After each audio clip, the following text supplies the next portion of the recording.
갑절의 축복을 받은 요셉의 후손이란 말씀을 우리에게 주셨습니다.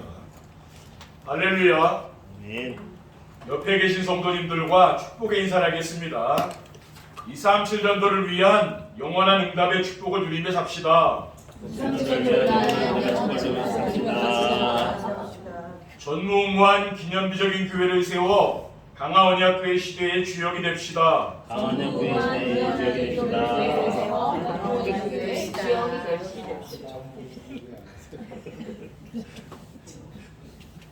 우리를 위해 가나안의 축복을 예비해 주신 하나님께서 오늘 우리에게 주신 언약의 말씀은 갑절의 축복을 받은 요셉의 후손입니다.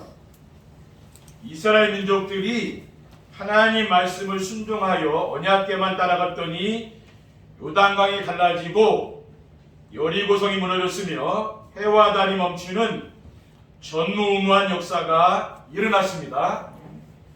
이러한 하나님의 능력을 체험한 이스라엘 민족들은 아직 정복되지도 않은 가나안 땅을 12지파가 분배하여 나누어 가졌습니다. 그런데 여호수아서를 자세히 읽어보면은 이스라엘이 12지파 가운데 레위 지파에게는 땅을 두지 않았습니다. 요셉의 후손인 므낫세와 에브라임 지파에게 땅을 나누어 주었습니다. 그래서 오늘 말씀의 제목을 갑절의 축복을 받은 요셉의 후손이라고 정한 것입니다. 왜 요셉의 후손들은 갑절의 땅을 분배받았습니까? 갑절은 이제 2배를 받은 거죠. 오늘 말씀 안에서 해답을 찾아 누리시기를 주님의 이름으로 축원드립니다. 아멘. 요셉의 후손은 어떻게 갑절의 축복을 받았습니까? 요셉의 후손은 므낫세 지파와 에브라임 지파가 가나안 땅을 분배받았습니다. 요셉의 후손은 므낫세 지파와 에브라임 지파가 가나안 땅을 어떻게 분배받았습니까? 므낫세 반 지파는 요단강 동쪽에 있는 땅을 분배받았습니다. 오늘 본문 1절 2절에 보면 요셉 자손이 제비 뽑은 것은 여리고샘 동쪽 곳 여리고 곁 요단으로부터 광야로 들어가 여리고로부터 광야로 들어가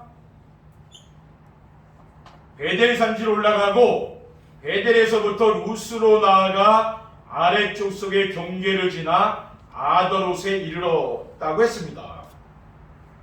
그리고 므낫세 반 지파와 에브라임 지파는 요단강 서쪽 땅을 분배받았습니다.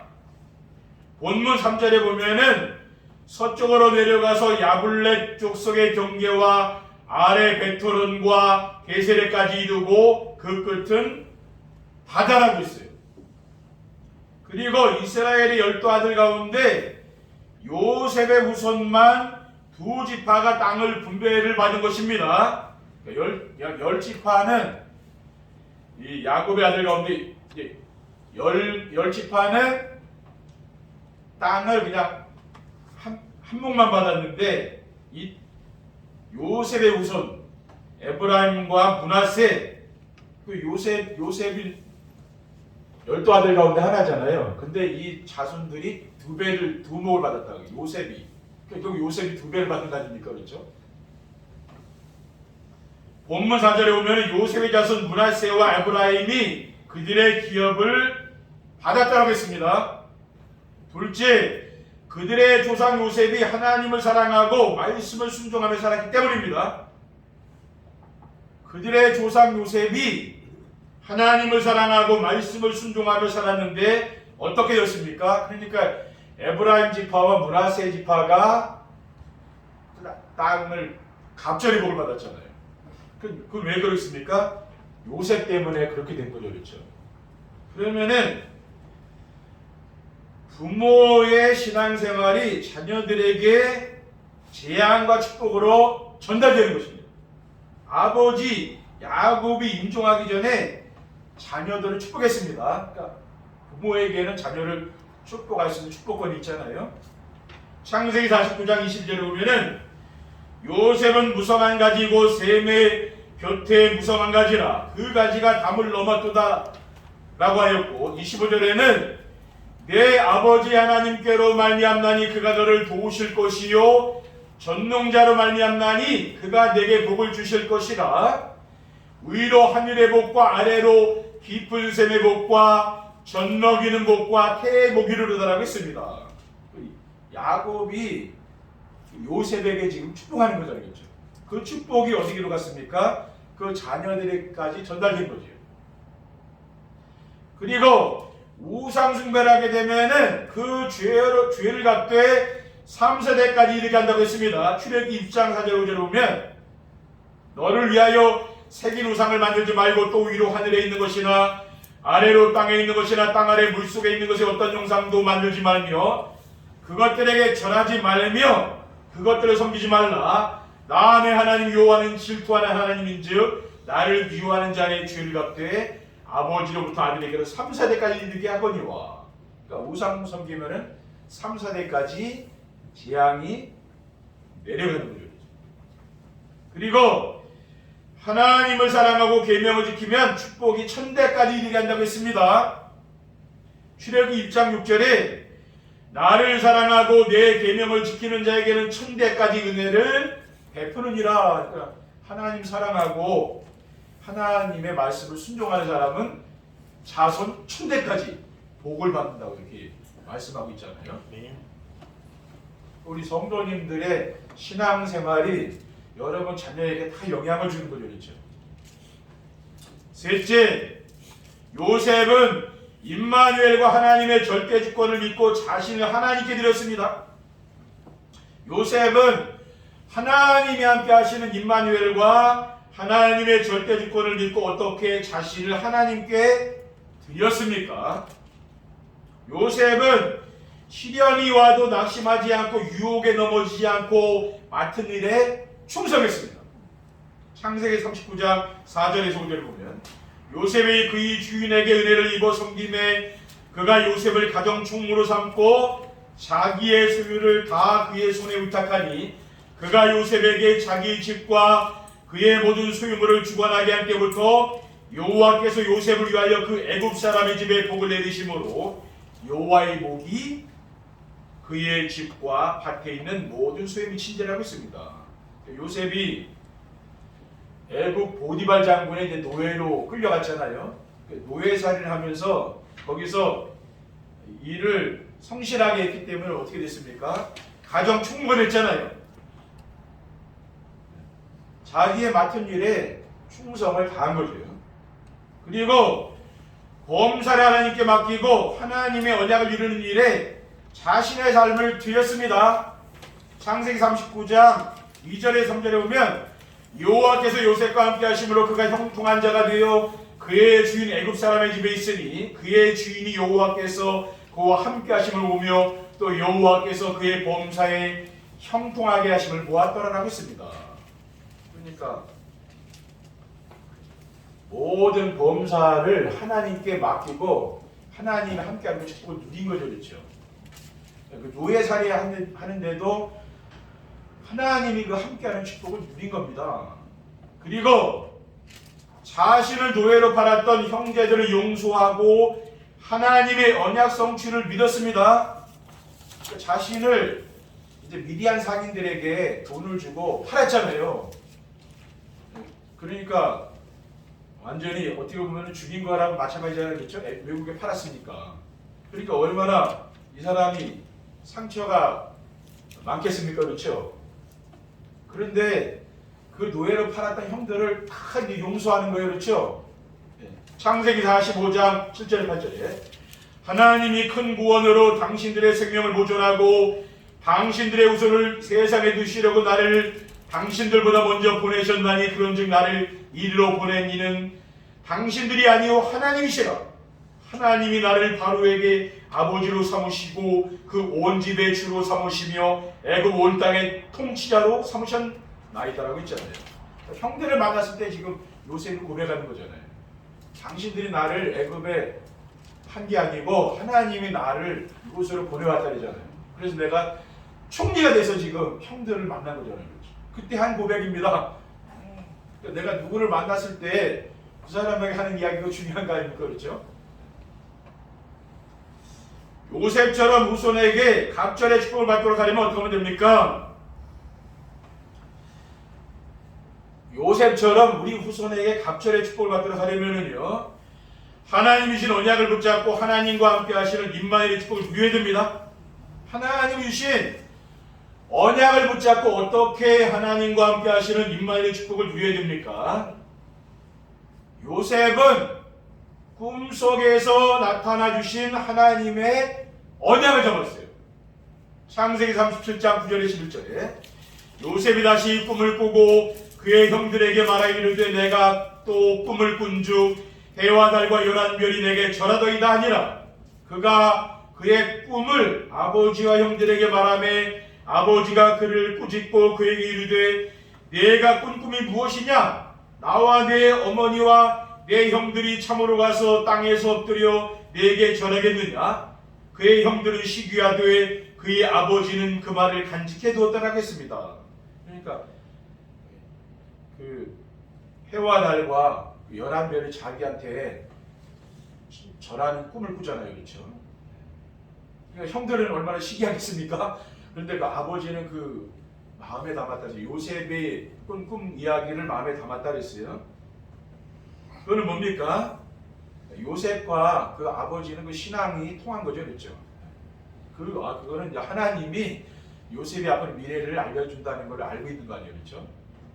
그리고 요셉은 자신이 붙잡고 누리는 하나님의 언약을 형제들에게 자랑했습니다. 창세기 37장 6절 7절에 요셉이 그들에게 이르되 청하건대 내가 꾼 꿈을 들으시오. 우리가 밭에서 곡식단을 먹더니 네 단은 일어서고 당신들의 단은 네 단을 둘러서서 절하더이다. 그의 형들이 그에게 이르되 내가 참으로 우리의 왕이 되겠느냐? 참으로 우리를 다스리게 되겠느냐 하고 그의 꿈과 그의 말로 말미암아 그를 더욱 미워하였다라고 했어요. 형들의 곡식단이 자신의 곡식단에게 절하는 그런 꿈을 이야기하시네요. 그렇죠? 자신의 언약을 그 형들에게 뭡니까? 자랑을 하는 거죠. 그렇죠? 그러니까 형들이 미워하는 거예요. 그리고 요셉은 그의 주인 보디발과 애굽왕 바로가 알아볼 만큼 임마누엘의 축복을 누렸습니다. 하나님과 함께하는 축복을 누린 거죠. 창세기 41장 38절에 40절에 바로가 그의 신하들에게 이르되 이와 같이 하나님의 영에 감동된 사람 우리가 어찌 찾을 수 있으리요. 요셉에게 이르되 하나님이 이 모든 것을 내게 보이셨으니 너와 같이 명철하고 지혜 있는 자가 없도다. 너는 내 집을 다스리라. 내 백성이다. 내 명령에 복종하리니 내가 너보다 높은 곳은 내 왕자뿐이니라. 그래서 아니 애굽의 미리 알려줬잖아요. 7년 풍년, 7년 흉년 그 바로왕이 꾼 꿈이거든요. 근데 그것을 요셉이 해석해 줬다니까요. 그러니까 총리가 된 거예요. 그러니까 이것은 세상적인 방법으로 된 총리가 아니잖아요. 하나님의 역사입니까? 그렇죠? 하나님이 요셉을 애굽의 총리로 세운 거죠. 둘째, 하나님의 절대 주권을 믿고 어떤 상황에도 흔들리거나 낙심하지 않아야 됩니다. 왜 하나님의 절대 주권을 믿고 어떤 상황에도 흔들리거나 낙심하지 않아야 됩니까? 요셉은 형들의 미움을 받고 노예로 팔려갔으나 원망하거나 낙심하지 않았어요. 그런 게 성경에 없잖아요. 그렇죠? 네. 노예로 끌려갔는데도 전혀 낙심하지 않는 거죠. 그리고 요셉은 그의 주인 보디발의 아내의 유혹을 받았을 때 흔들리지 않았습니다. 창세기 39장 8절에 9절에 요셉이 거절하여 자기 주인의 아내에게 이르되 내 주인이 집안의 모든 소유를 간섭하지 아니하고 다 내 손에 위탁하였으니 이 집에서 나보다 큰 이가 없으며 주인이 아무것도 내게 금하지 아니하였어도 금한 것은 당신뿐이니 당신은 그의 아내입니다. 그런즉 내가 어찌 큰 악을 행하여 하나님께 죄를 지으리까라고 했어요. 그러니까 보디발의 장거리 그 아내가 요셉이 잘생겼나 보죠, 그렇죠? 그래서 자꾸 유혹을 했어요. 이 동침하자고. 근데 이 요셉이 흔들리지 않는 거예요. 안 된다고 말이 그렇죠. 그게 요셉이라는 사람이 참 이게 뭡니까? 하나님의 언약을 붙잡고 임마누엘을 짓고 누리기 때문에 이게 되지 않겠습니까? 세상 사람들이 유혹에 다 넘어가잖아요. 이게 유혹에 안 넘어가는 거라고. 그리고 요셉은 억울한 누명을 쓰고 감옥에 들어가서도 낙심하지 않았습니다. 창세기 39장 21절에 23절에 보면은 여호와께서 요셉과 함께 하시고 그에게 인자를 도와사 간수장에게 은혜를 받게 하심에 간수장이 옥중죄수를 다 요셉의 손에 맡김으로 그 재반 사물을 요셉이 처리하고 간수장은 그의 손에 맡긴 것을 무엇이든지 살펴보지 아니하였으니 이는 여호와께서 요셉과 함께 하시리라. 그의 범사에 형통하게 하셨더라. 종신형을 받고 이제 누명을 쓰고 갔잖아요. 그 보디발의 아내가 자신을 겁탈했다고 이제 자기 남편에게 이야기하니까 뭡니까? 그러니까 누구 말을 듣겠어요? 자기 아내 말을 들을 거 아니에요. 그러니까 감옥에 왕의 그 죄수들이 갇히는 감옥에 들어간 거예요. 근데 거기서도 요셉이 임마누엘을 누리면서 성실하게 일을 하니까 거기서도 뭡니까? 그 모든 감옥의 모든 사물을 요셉한테 그 맡겼다 그러잖아요. 간수장이. 여호와께서 요셉과 함께 하시니까 형통한 축복을 누린 겁니다. 그러니까 감옥에 가서도 뭡니까? 흔들리지 않는 거예요. 그렇죠. 셋째, 하나님이 미워하시는 우상을 멀리하고 하나님을 사랑하며 살아야 됩니다. 하나님이 미워하시는 우상을 멀리하고 어떻게 하나님을 사랑하며 살아야 됩니까? 우상이란 어떤 형상을 만들어 놓고 절하며 섬기는 것을 말합니다. 고린도전서 10장 7절에 그들 가운데 어떤 사람들과 같이 너희는 우상 숭배하는 자가 되지 말라. 기록된 바 백성이 앉아서 먹고 마시며 일어나서 뛰는 다음과 같은 일이라고 했습니다. 20절에서 21절에 보면 무릇 이방인의 제사하는 것은 귀신에게 하는 것이요 하나님께 제사하는 것이 아니니 나는 너희가 귀신과 교제하는 자가 되기를 원하지 아니하노라. 너희는 주의 잔과 귀신의 잔을 겸하여 마시지 못하고 주의 식탁과 귀신의 식탁에 겸하여 참여하지 못하리라고 했습니다. 그리고 우상이란 무엇입니까? 하나님이 아닌 다른 것을 더 좋아하고 사랑하는 거예요. 그게 바로 우상이죠. 돈, 또 쾌락 이런 게 다 우상이 되는 겁니다. 고린도전서 6장 9절에 10절에 불의한 자가 하나님 나라를 유업으로 받지 못할 줄을 알지 못하느냐? 미혹을 받지 말라. 음행하는 자나 우상 숭배하는 자나 간음하는 자나 탐색하는 자나 남색하는 자나 도적이나 탐욕을 부리는 자나 술 취하는 자나 모욕하는 자나 속여 빼앗는 자들은 하나님 나라를 유업으로 받지 못하리라고 했습니다. 우리가 하나님보다 내가 더 사랑하게 되면 그게 우상이 되는 거죠. 그리고 하나님을 사랑하는 것은 어떻게 하면 우리가 하나님을 사랑하면서 살 수가 있습니까? 우상을 버리고 살면 되잖아요. 그리고 예배 중심으로 살며 말씀을 순종하며 사는 것입니다. 요한복음 4장 23절에 아버지께 참되게 예배하는 자들은 영과 진리로 예배할 때가 오나니 곧 이때라. 아버지께서는 자기 이렇게 예배하는 자를 찾으시느라고 있습니다. 그러니까 우리는 뭡니까?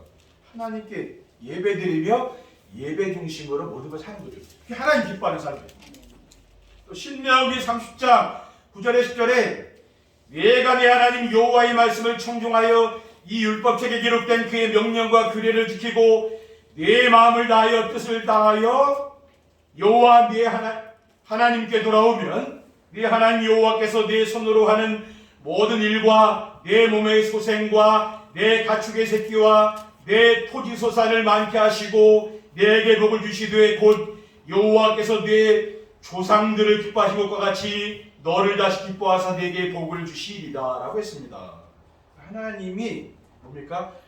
하나님이 강단을 통해 주신 말씀에 순종하며 살면 하나님이 복을 주신다는 말이에요. 결론입니다. 요셉처럼 후손이 갑절의 축복을 받도록 살면 어떻게 됩니까?